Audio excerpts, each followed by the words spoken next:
कुछ राजकारण करने के लिए नहीं आया हूँ। मैं बस इंसानियत के नाते, एक मनुष्य होने के नाते मेरे मराठा भाई की तकलीफ मेरे से देखा नहीं गई।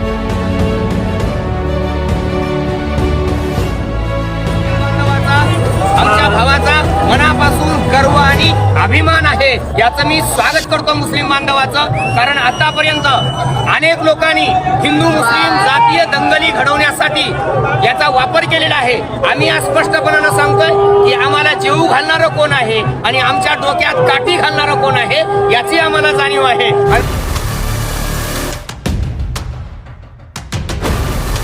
जो टीवी पर नहीं दिखाया जाता वो दिखाते हैं हम, देश से लेकर शहर तक, हर पल की खबर। शहर का सबसे तेज न्यूज नेटवर्क औरंगाबाद तक। शहर की अपडेट्स के लिए सब्सक्राइब कीजिए औरंगाबाद तक।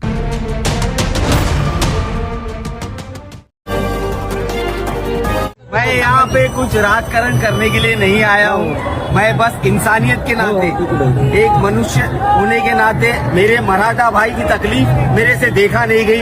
इतनी बारिश में भीग के आप लोग जरांगे पाटिल साहब जो इतना कठिन वो कर रहे हैं, शर्म करके आप लोग के हक के लिए आवाज उठाए, तो हम लोगों से जो हो सकता है आप लोग की तकलीफ नहीं देख के हम लोग पूरी मुंबई की MIM टीम जो है वो हमारी आप लोगों की तकलीफ दूर करने के लिए यहाँ पर फील्ड पर मौजूद है।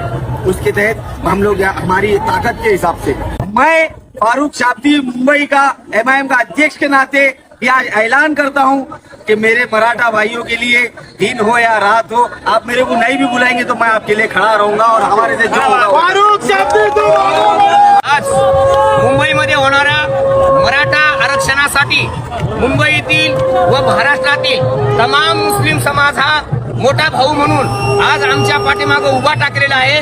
याच्याबद्दल आम्हाला आमच्या मुस्लिम बांधवाचा, आमच्या भावाचा मनापासून गर्व आणि अभिमान आहे याचं मी स्वागत करतो मुस्लिम बांधवाचं। कारण आतापर्यंत अनेक लोकांनी हिंदू मुस्लिम जातीय दंगली घडवण्यासाठी याचा वापर केलेला आहे।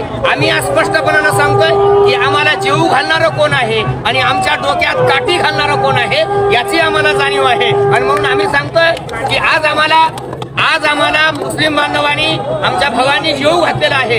आणि सराटीमध्ये आमच्या बहिणीवरती या ठिकाणी लाठीचार्ज करणारा देवेंद्र फडणवीस, मुद्दाम सांगतोय देवेंद्र फडणवीसचं गृह खातं हे त्या ठिकाणी आमच्यावर लाठी हल्ला करते आहे। आणि म्हणून सुडबुद्धीनं गृह खात्याचा वापर त्या ठिकाणी देवेंद्र फडणवीसांनी केलेला आहे की जेणेकरून महाराष्ट्रात जातीय दंगली लागल्या पाहिजेत। आणि म्हणून आमच्या सर्व समाजाला समजून घेतलं पाहिजे की मराठा आणि मुस्लिम हे भाऊ भाऊ आहेत। कारण महाराष्ट्रातला मुस्लिम हा त्या ठिकाणी मराठाच आहे हे आम्ही अत्यंत स्वाभिमानानं आणि सन्मानानं सांगतोय। कारण छत्रपती शिवाजी महाराजांच्या काळात पण मुस्लिम त्या ठिकाणी मराठा समाजाच्या बाजूने लढत होते, ती न्यायाची आणि हक्काची लढाई होती।